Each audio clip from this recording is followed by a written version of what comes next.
Mao na ron update sa kung balanghoyan, no. Dagko na gid siya. Nya nagtanom din mi mga gabi na. Daghan na ting gabi siya, guys. Puno na ni paingon dito ng gabi. Daghan ni bani. Tabi dia kay di ko gusto nimo. Mo nang mga gabi nimo, guys, oh. Mo nang ang dagko kay punuan. Kini mga gagmay na siya. Ang dito. Dito kinagagamayan sa to.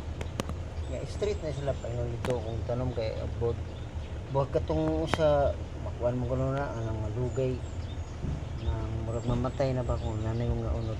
At least na nanay mga sidling gagmay dagan kay sila to. Dito manis mo nya kanang atong panahon na init man, guys, ba nya isog kayo ang pagkanang bisbis napuo na gid siya nya nabiling nga tulo ka buk inana ani gidadri mao na siya ron pinandaghana akong na kuyog gi kuan po na mo dito sa among balanghoyan.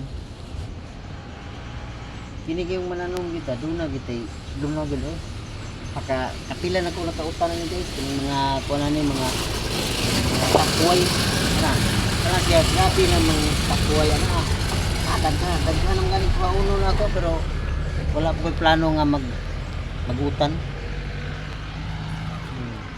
Siya grabe mo na yung ang among kanang yuta nga kanang bakante sa kung amo ba mura nagpores tungod sa mga tanom naman ni kilid sa factory. Langhoy pati ng taasa. So mauro to ka-share na ko kining mga tanom diri batita. Nindot yung nai pananom pabo.